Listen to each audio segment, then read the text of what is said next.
Hey there, Danielle Matthews here. I'm coming to you live from Florida, and today is Monday, so it is book club day. For those of you that are new to my content and new to myself, I help entrepreneurs and driven professionals basically master their inner world so that they can be the most fulfilled version of themselves, acting on purpose, with confidence, exuding it, and really tapping that peak performance. So one of the things that I love is going into books, the works of, I think, spiritual teachers, masters that have learned this dynamic of the inner world and have learned how to overcome it. And they give their tips, their tricks. So for book clubbers, as you're joining, let me know that you're here. Oops, what did I just step on? Almost unplugged everything. No, let me know that you're here. And hey, Angela.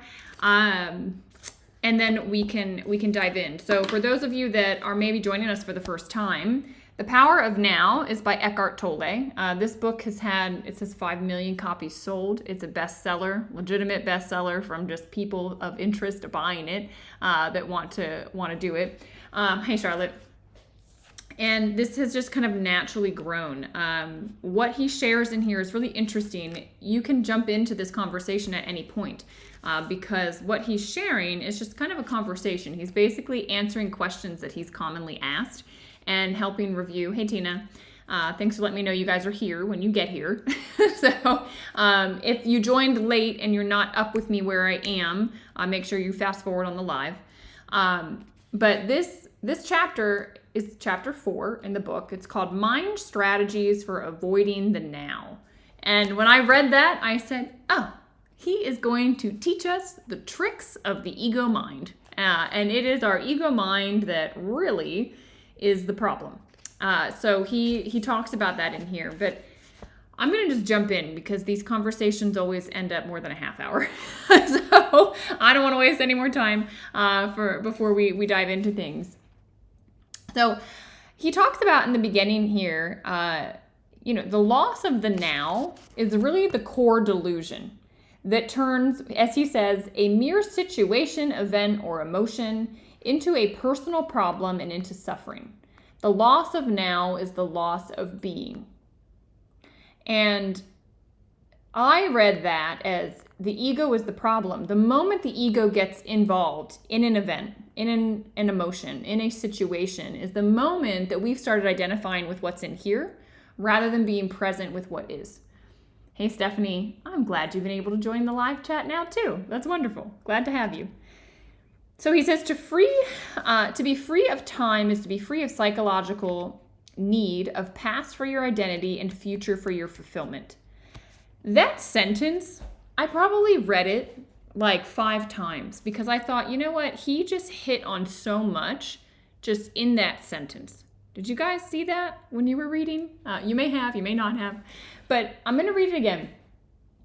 To be free of the psychological need of past for your identity. How much of you do you define by who you were before today? All the things you've done in your past. I think so many of us, right? We find identity in, who we are in the relationship with the people around us. So I'm a mother, I'm a daughter.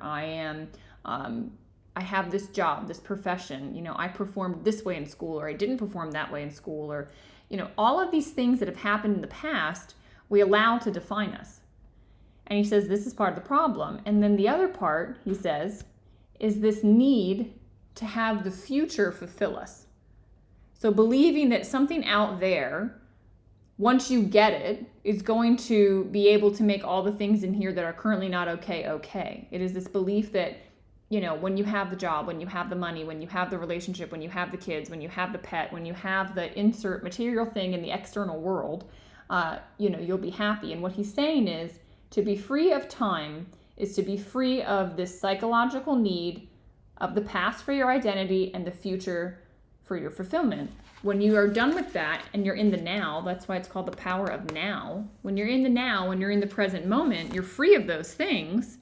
And that's when you can actually experience the beauty of what life has to offer. So, This stuff is deep. Who was I talking to? Angela. I was talking to this week. I was like, yeah, the books are deep. And where we go with these conversations are deep, but it's like when you understand these principles and truths, like life becomes so much easier. It becomes so much easier. And also it helps you understand other people. If you go to page 60, he talks about the state that most people are in. Now, this is huge because once you understand that this is the dynamic within you, you start to see it in other people and you start to have compassion. So he says, being identified with your thought processes and emotions, your reactions, desires, and aversions, it is most people's normal state. It is a state of an almost continuous low level of unease, discontent, boredom, or nervousness, a kind of background static. Does this ring true? Put a 1 in the chat. Like when you read that, were you like, holy cow, how'd he know? Put a 1 in the chat if you're like, you know what, I see other people in this space. Or maybe, maybe it's yourself. You don't have to say if it's you or somebody else, but put a 1 in the chat if you're like, I'll read it again. If you see people that are basically in their reactions, desires, and aversions, they're in a continuous low-level state. Karen has, Lou has, continuous low-level state of unease, discontent, boredom, or nervousness. They have this background static. Yeah, I'm seeing it over on Instagram. I'm seeing it on Facebook. People are agreeing. And he says, you may not even realize this because it's so much a part of normal living.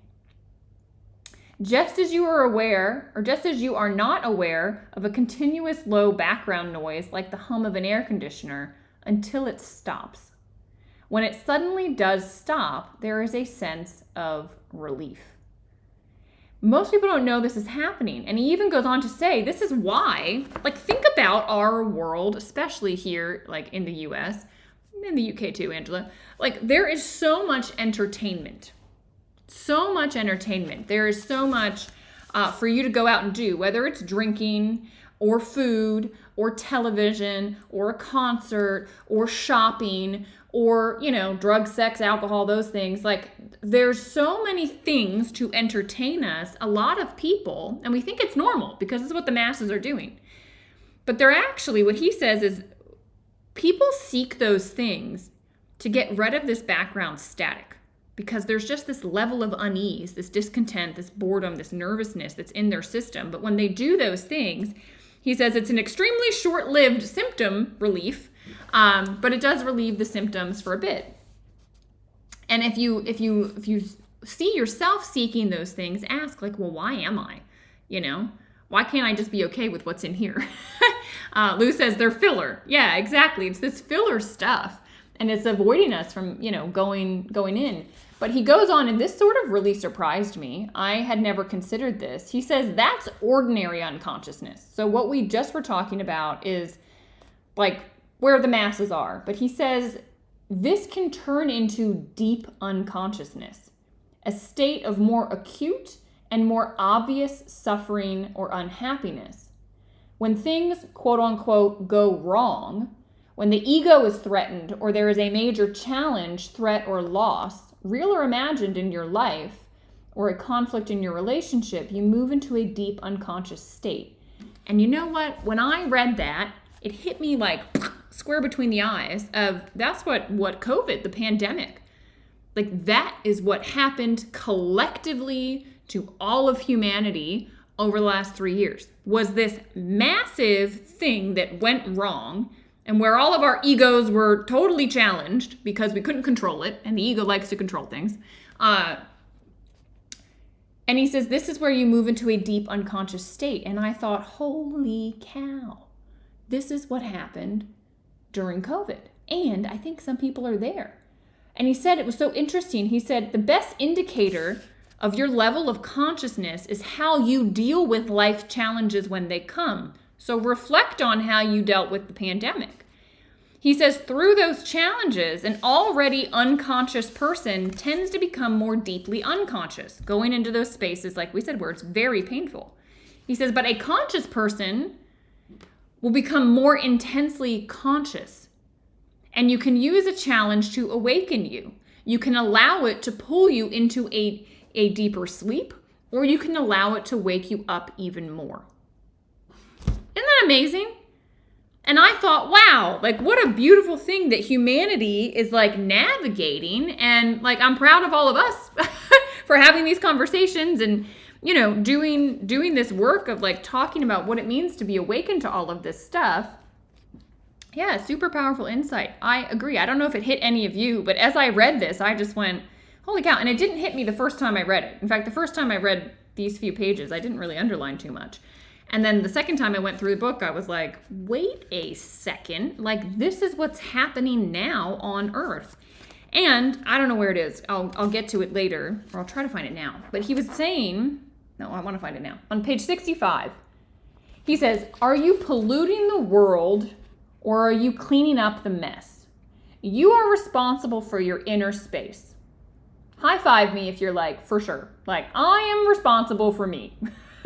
I am responsible for this inner world. Put a 5 in the chat if you're like, gotcha, Danielle. Yes, Eckhart. Like, yes.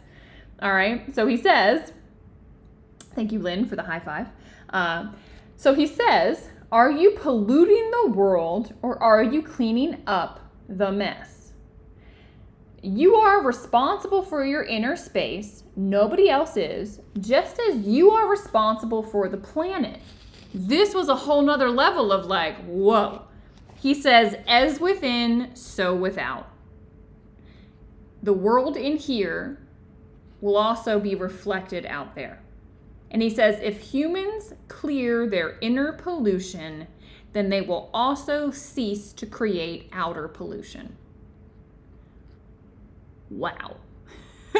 Like, wow. And I thought, putting the pandemic stuff over top of this, I thought, wow, what an opportunity we all have right now to use this as a wake-up call to our inner worlds and what's, you know, maybe not right, not flowing well, and start to clean up our inner worlds. And as more and more and more of us do this, because we are all connected, we are actually going to shift the external world. Because as he mentions, like, again, I don't remember exactly where it was in this chapter. There was so much. I like highlighted the whole chapters. So it's hard for me to find the spots that I want to go back to. But he was saying basically, like, you know, we're a detriment to the planet. If we don't figure our worlds out, like millions of unconscious people, here he goes. The pollution of the planet is only an outward reflection of an inner psychic pollution. Millions of unconscious individuals not taking responsibility for their own inner space. Like, whoa. Whoa. So I saw this as potential. Like, Candace says, yeah, powerful. Lou says, yeah, cease to pollute.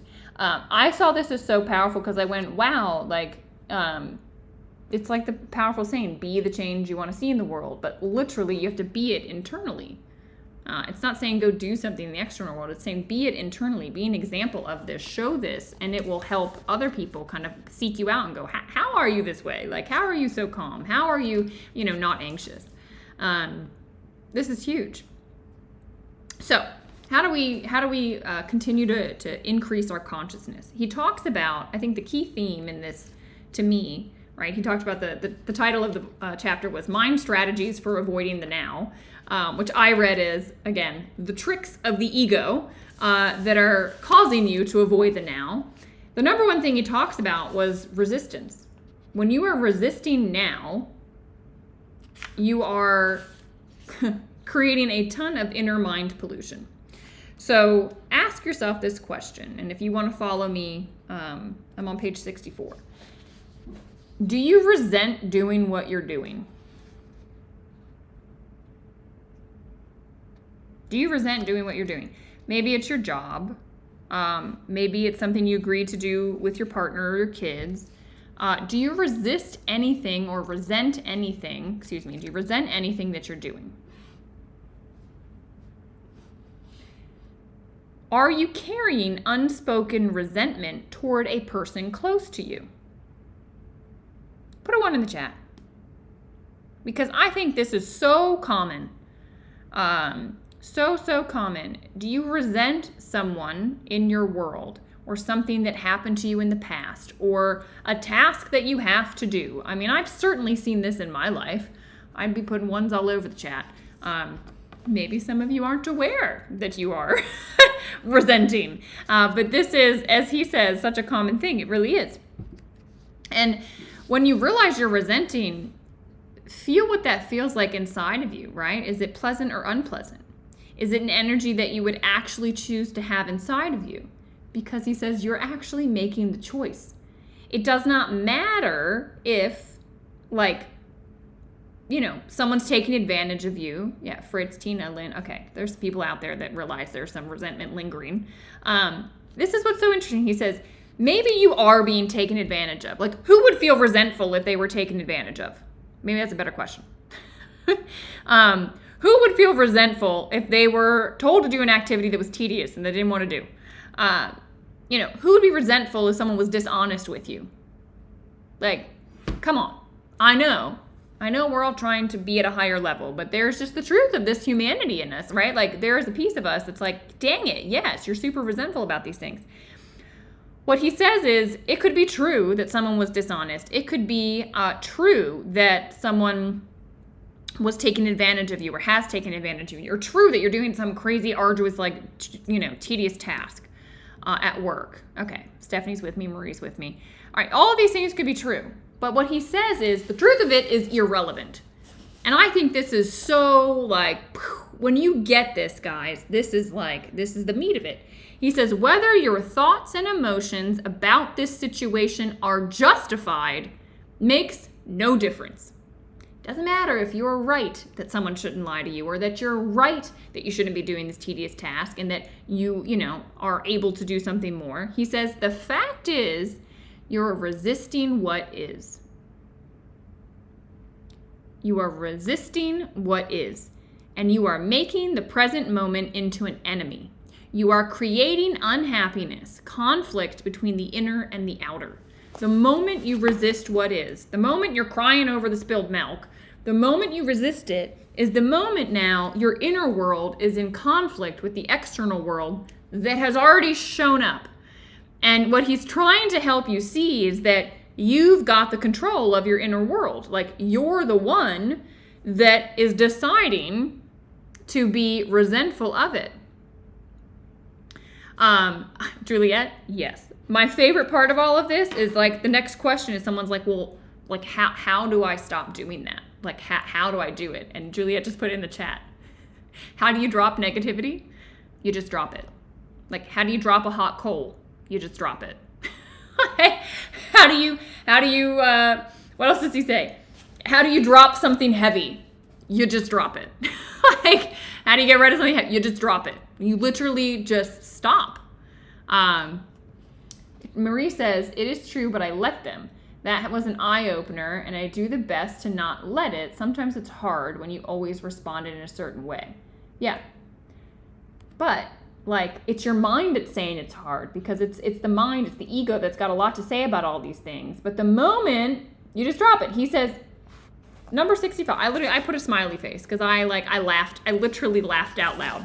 I laughed at the question because I knew what the answer was going to be, and then I laughed at his answer. How can we drop negativity as you suggest? By dropping it. Rule number 6, right, from Wayne Dyer. Don't take yourself so goddamn seriously. You just need to ditch it. Ditch it 100 times, Lou says. Ditch it every time. Recognize that you don't want to suffer the pain or carry the burden anymore, and then let go. Because you're the one making the burden. You're the one carrying the pain. You're the one having the thought. You get to control the inner world, not the outer world. All right, sometimes he says, and he kind of like gives a caveat. He says sometimes, like the loss of a loved one, there are some things that are so heavy that your psyche can't just drop it. All right? And he says those things need to be transmuted through acceptance combined with the light of your presence. Sustained being in the now will allow those things eventually to start to release because they're deep.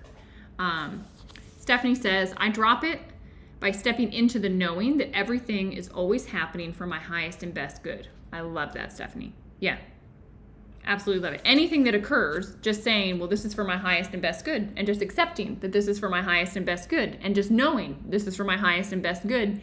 And so every single thing is a good thing. No matter if it's the thing you expected or the thing that you wanted, you're just in this space of knowing, well, everything is always for my highest and best, so whatever this is for my highest and best.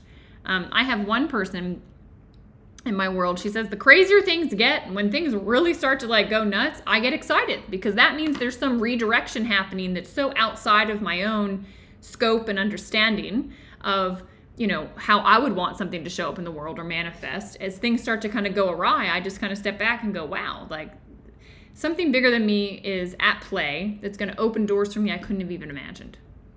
All right. Now, he says, though, most patterns, many patterns in ordinary unconsciousness, on the other hand, can simply be dropped, right? Loss of a loved one, some of these things are deeper, but most things, you just drop it. Most things at work, most things with the people that are around you, just drop it. Just drop it. Yeah. Lou says, or Stephanie's saying for Lou that it can be hard. Yeah. Or Lou's saying to Stephanie. Anyway, whatever. Glad you two are chatting. This is so interesting. I think, you know, we complicate, like, how do we get through this stuff? It's like, there was some, I think it was a Saturday Night Live skit, and I can see it so vividly in my head, and it was like this parody of, you know, someone in like a psychologist's office and talking about her problems, and like the therapist goes, we'll just stop. Like, she's like, well, I'm thinking this, this, and this. And he goes, well, just stop. And, well, what about this and this? Just stop. Stop thinking about it. Stop doing that. Why are you going down that? Like, it just stop. Like, all that the psychologist is telling her is stop. Like, basically trying to stop the thinking. And it's funny, you know, because when you see it for what it is, like, she's so in her problem. She's like, why would I stop thinking about it? Like, what are you talking about? Like, she can't understand what's trying to be done. But when you see the bigger picture, and a lot of times we can see it on other people. Like, well, if you would just stop stressing about it, like, you wouldn't be stressed out. You know, like, let's just stop. And that's what he's saying, like, just drop it. Like, just literally drop it. Lou says, don't sweat the small stuff. Yeah, for sure, don't sweat the small stuff. What's interesting, though, like, this is what he calls acceptance. So it's like the moment that you stop resisting, you drop it, it means you've accepted what is. And when you're in a space of acceptance, now you're not emotionally drained or being pulled anywhere. You're grounded, and you can figure out, well, what next step can I make? Like, what do I have control over? Which direction can I move to navigate around what's here? And this was really interesting. I've practiced that for a long, long time. Acceptance. Just, okay, this is what is. Okay, this is what is. This next part got me. He says, when you have been practicing acceptance, we're on page 67. When you have been practicing acceptance for a while, as maybe you have, there comes a point when you need to go on to the next stage. I was like, what? There's another stage? He says, where those negative emotions are not created even anymore. If you don't, your acceptance just becomes a mental label that allows your ego to continue to indulge in unhappiness and so strengthen its sense of separation from other people, your surroundings, your here and now. As you know, separation is the basis for ego's sense of identity. I was like, whoa. He says, going beyond acceptance, all right? Well, I'm just going to read the whole paragraph. Bottom of page 67. If you really knew deeply that everything is okay, if you really knew what Stephanie said, right? If you really knew that, there's someone driving around my house. Hopefully the dog doesn't see it. Otherwise, it's going to get very loud. But if you really knew everything was okay, and we know this is true, then you would have those negative feelings. Why would you have those negative feelings in the first place, right? What he's saying is that without judgment, without resistance to what is, no negative thoughts would ever arise. No resistance, no resentment would ever be there. He says you have an idea in your mind that everything is okay, but deep down, you don't really believe it. And so that old mental emotional pattern of resistance is still in place. And that's what makes you feel bad.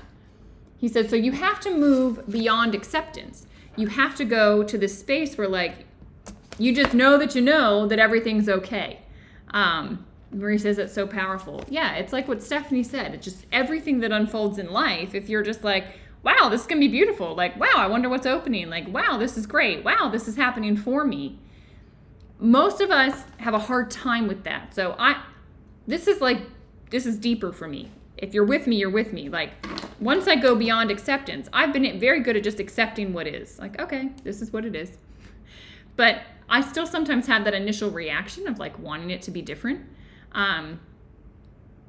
And what he's saying is like, eventually, when you know at your core, like when your being knows that it's all going to be fine, that there's nothing negative that can happen, that it's all flowing just as it's meant to, that you are part of the co-creating force that's out there in the world, then everything will always be okay.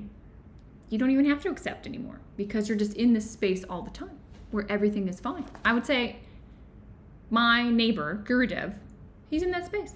Like, it's amazing to watch that just nothing rattles him. He's just, okay, this is how it is. Okay, this is how it is. And that's how he shows up. Fritz, hey Fritz, he's saying, I'm finding it helpful to observe and question my reactions. It's quite eye-opening. Yeah.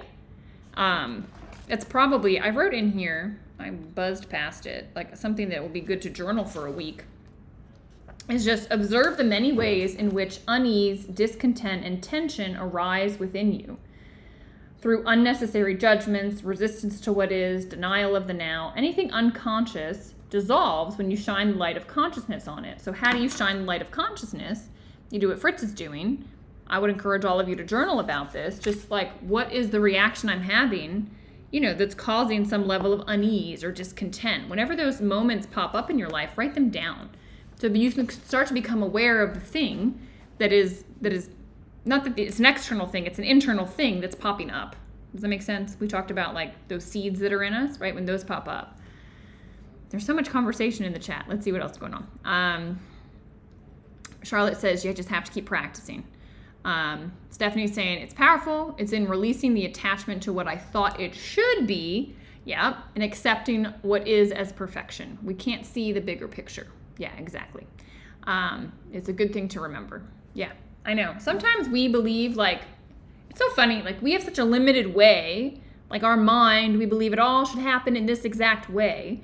And really, like, we're limiting, in our last book, The Power of Intention, it's like we saw and talked about how, like, the mind can only see this much. And why limit this infinite potential into what we believe it should look like? Just trust that it's all going to flow in a way that is, for the highest and best good for everybody. And when you can trust, that's when it all starts to open. And he says, the last part, again, I smiled and like laughed out loud a couple times. I got another smiley face on this page. Basically, he says, realizing that your own judgments is what's making you feel bad, it's good. And to start to realize, he says, are you defending your right to be unconscious, your right to suffer? Right? Because some people are like, well, it should or shouldn't be this way. Like they're so in their own judgments. He says, don't worry. No one's going to take that away from you. Once you realize that a certain kind of food makes you sick, however, would you carry on eating that food and keep asserting that it is okay to be sick? I thought it was like the perfect analogy because nobody would go eat at a restaurant that makes them sick and then the next day go, I'm going to eat there again. It felt really good to throw up. Really good. I love not feeling great. I'm going to go eat that food again. Like nobody does that.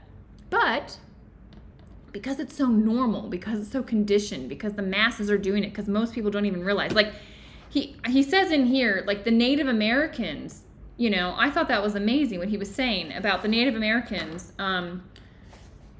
Used to say, talking about the white people, he said, they're all seeking something. What are they seeking? The whites always want something. They're always uneasy. They're always restless. We don't know what they want. We think they are mad.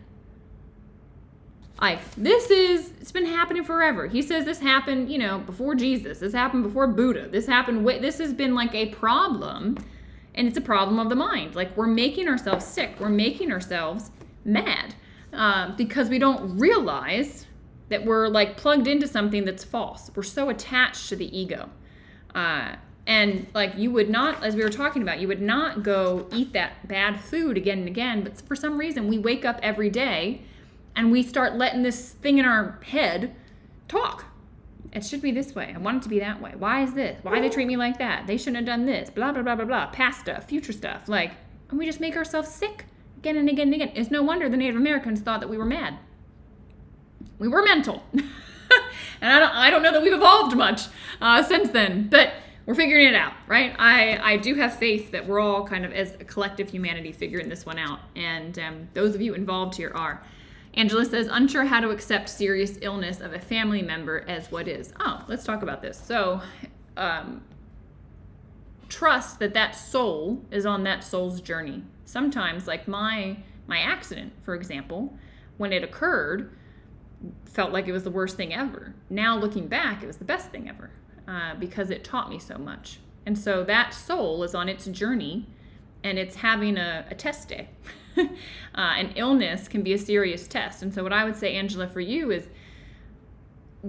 again, we think it should be this way. The universe knows better. It's opening up something for that person, and you can use it as an opportunity to reflect, well, what's that kicking up inside of me? Like, why am I uneasy with this? Why can't I accept it? It's hard, but it's sometimes like the really difficult moments are when the deepest lessons come. I hope that helps. All right, we hit 12:30, so more next week. Page 68 to the end of the chapter. So just finish out chapter 4, 68 to 76. Usually it's enough to cover 30 minutes, so I think that will be 2. And we'll meet next week. Same time, same place. Instagram is back up. Facebook, it's always here. I do also load these up onto YouTube. So, if people aren't on these platforms and you want to share, they're there as well on my YouTube channel. Guys, share this. Tag somebody that needs to hear this message. You just heard it. Like, we can clean the pollution in our world by each one of us becoming more and more insightful. So we need to start sharing this. We need to get it out. Appreciate all of you, and I will see you next week. Lots of love.